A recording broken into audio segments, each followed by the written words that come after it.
Mandya ticket ಅನ್ನ ಕಳ್ಕೊಂಡಿರುವಂತಹ ಸಂಸದೆ ಸುಮಲತಾ ಅಂಬರೀಶ್ ಏನು ಮಾಡ್ತಾರೆ ಅನ್ನುವಂತಹ ಕುತೂಹಲ ಇತ್ತು. ಅವರ ನಿರ್ಧಾರ ಇವತ್ತು ಹೊರಗಡೆ ಬರುತ್ತೆ ಅನ್ನುವಂತಹ ನಿರೀಕ್ಷೆ ಇತ್ತು. ಬಟ್ ಮತ್ತೆ ಅಡ್ಡಗೋಡೆಯ ಮೇಲೆ ದೀಪ ಬಿಟ್ಟಿದ್ದಾರೆ ಸಂಸದೆ ಸುಮಲತಾ.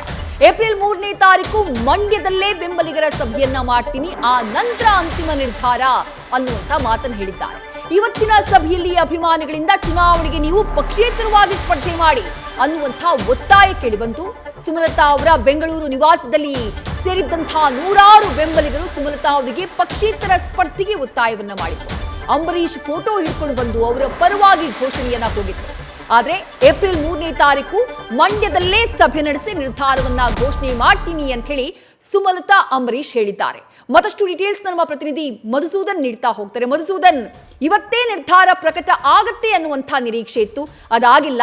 ಮೈತ್ರಿ ಧರ್ಮವನ್ನ ನಾನು ಪಾಲನೆ ಮಾಡ್ತೀನಿ, if in case the ticket.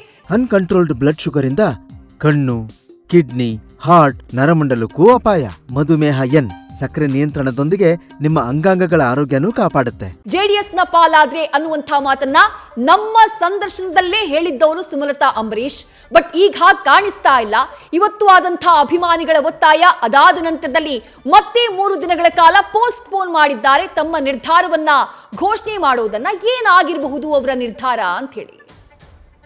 ನಿಜಕ್ಕೂ ವಿದ್ಯಶ್ರೀ, 2024ರ ಲೋಕಸಭಾ ಕ್ಷೇತ್ರದ ಚುನಾವಣೆಯ ಹೊಸ್ತಿಲಿನಲ್ಲಿ ಮಂಡ್ಯ ಲೋಕಸಭಾ ಅಖಾಡ ಏನ್ ಆಗುತ್ತೆ ಅನ್ನೋ $1 ಮಿಲಿಯನ್ ಪ್ರಶ್ನೆಗೆ ಏಪ್ರಿಲ್ 3ನೇ ತಾರೀಕು ಉತ್ತರ ಸಿಗುತ್ತೆ ಅಂತ ಮತ್ತೆ ಮುಂದೂಡಲ್ಪಟ್ಟಿದೆ.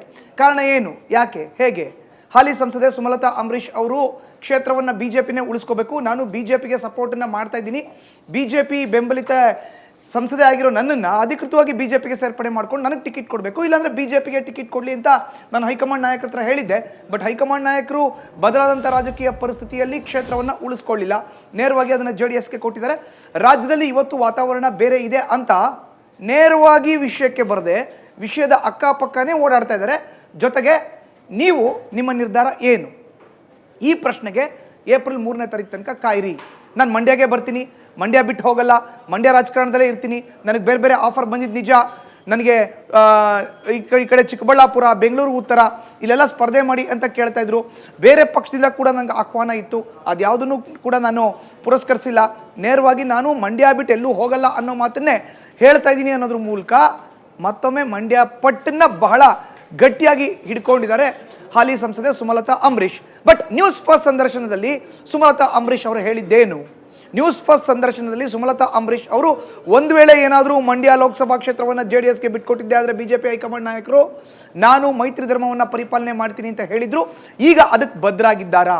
ನನ್ನ ಕಾರ್ಯಕರ್ತರು ಏನು ಮಾಡಬೇಕು ಅನ್ನೋ ಪ್ರಶ್ನೆಯನ್ನು ಮುಂದಿಡ್ತಾ ಇದ್ದಾರೆ. ಕಾರ್ಯಕರ್ತರ ಕ್ಷೇಮ ನನಗೆ ಮುಖ್ಯ, ಕಾರ್ಯಕರ್ತರು ನನ್ನ ನಂಬ್ಕೊಂಡು ಕೆಲಸ ಮಾಡಿದ್ದಾರೆ, ನಾನು ಅವರ ಬೆನ್ನಿಗೆ ನಿಲ್ತೀನಿ ಅಂತ ಹೊಸ ಅಸ್ತ್ರವನ್ನು ಪ್ರಯೋಗ ಮಾಡಿದ್ದಾರೆ. ಈ ಮೂಲಕ ಒಂದು ವೇಳೆ ಏನಾದರೂ ತುಂಬ ಒತ್ತಡ ಬಂದಿದ್ದೆ ಆದರೆ ಪಕ್ಷೇತರರಾಗಿ ಅವ್ರು ಮತ್ತೊಮ್ಮೆ ಕಣಕ್ಕೆ ಇಳಿದು ಬಿಡ್ತಾರಾ ಅನ್ನೋ ಒಂದು ಅನುಮಾನ ಎದುರಾಗ್ತಾ ಇದೆ. ಇನ್ನು KC ನಾರಾಯಣಗೌಡರ ವಿಚಾರನೂ ಬಂತು ವಿದ್ಯಶ್ರೀ.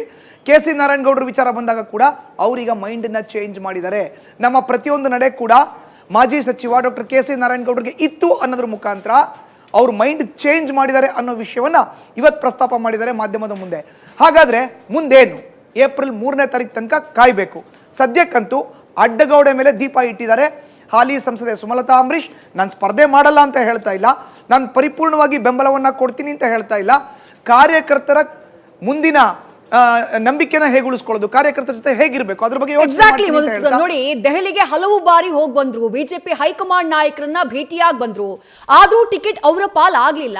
ಹಾಗಂತ ಟಿಕೆಟ್ ನನಗೆ ಸಿಗ್ಲಿಲ್ಲ ಅಂತ ಹೇಳಿ ಆ ತಕ್ಷಣಕ್ಕೆ ಮಾಧ್ಯಮದ ಮುಂದೆ ಸುಮಲತಾ ಬಂದವರಲ್ಲ. ಹಾಗಾಗಿ ಎಲ್ಲೋ ಒಂದ್ ಕಡೆ ಹೈಕಮಾಂಡ್ ನ ನಿರ್ಧಾರ ಸುಮಲತಾ ಅವ್ರಿಗೂ ಒಪ್ಪಿಗೆ ಆಗಿದೆಯೇನೋ ಅನ್ನುವಂಥ ರೀತಿನಲ್ಲಿ ಅವರ ವರ್ತನೆ ಇತ್ತು. ಬಟ್ ಇವತ್ತು ಬೆಂಬಲಿಗರ ಮಾತು ಕೇಳ್ತಾ ಇದ್ದ ಹಾಗೆ ಅವರ ಮಾತಿನ ವರಸಿಯಲ್ಲಿ ಬದಲಾದ ಹಾಗೆ ಕಾಣಿಸ್ತಾ ಇದೆ. ತಮ್ಮನ್ನ ನಂಬಿರುವಂತಹ ಬೆಂಬಲಿಗರ ಕಾರಣದಿಂದಾನೇ ಹಾಗಾದ್ರೆ ಸುಮಲತಾ ಅವರು ಒಂದ್ ರೀತಿ ಸಂದಿಗ್ಧ ಪರಿಸ್ಥಿತಿಯಲ್ಲಿ ಸಿಕ್ಕಾಕೊಂಡ್ರ ಹೇಗೆ? ಮಧುಸೂದನ್ ಇರ್ಬೋದು ವಿದ್ಯಶ್ರೀ, ಇದರಲ್ಲಿ ಯಾವುದೇ ಅನುಮಾನ ಇಲ್ಲ. ನೋಡಿ, ಬಿಜೆಪಿ ಹೈಕಮಾಂಡ್ ನಾಯಕರನ್ನ ಅವ್ರು ಏನು ದೂರ್ತಾ ಇಲ್ಲ, ರಾಜ್ಯ ನಾಯಕರನ್ನ ಏನು ದೂರ್ತಾ ಇಲ್ಲ.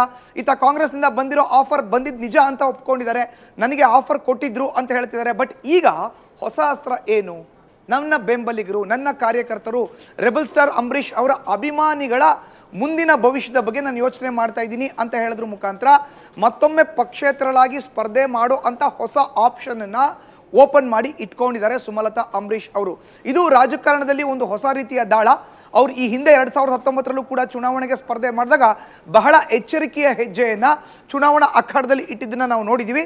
ಬರೋಬ್ಬರಿ 1 ಲಕ್ಷಕ್ಕೂ ಅಧಿಕ ಮತಗಳಿಂದ ಗೆಲ್ಲುವಂಥದ್ದು, ಅದರಲ್ಲೂ ಅವತ್ತಿನ ಮುಖ್ಯಮಂತ್ರಿ ಮಗನ ವಿರುದ್ಧ ಸುಲಭದ ಮಾತಾಗಿರಲಿಲ್ಲ, ಸುಲಭದ ಹಾದಿ ಆಗಿರಲಿಲ್ಲ. ಬಹಳ ಚಾಣಾಕ್ಷತನದಿಂದ ಅವತ್ತಿನ ಚುನಾವಣೆ ಎದುರಿಸಿದಂಥ ಸುಮಲತಾ ಅಂಬರೀಶ್ ಇವತ್ತು ಕೂಡ ಬಹಳ ಎಚ್ಚರಿಕೆಯ ಹೆಜ್ಜೆ ಇಡ್ತಿದ್ದಾರೆ. ಬಟ್ ಸದ್ಯಕ್ಕಂತೂ ಅವರ ನಿರ್ಧಾರ, ನಿಲುವು ಅಡ್ಡಗೋಡೆ ಮೇಲೆ ದೀಪವನ್ನ ಇಟ್ಟಂತೆ ಇದೆ. ವಿದ್ಯಾಶ್ರೀ, ಥ್ಯಾಂಕ್ ಯು ಮಧುಸೂದನ್ ತಮ್ಮೆಲ್ಲ ಡೀಟೇಲ್ಸ್ಗೆ. ನ್ಯೂಸ್ ಫಸ್ಟ್ ನಿರ್ಭೀತಿಯಿಂದ ನಿಮ್ಮ ಪರವಾಗಿ.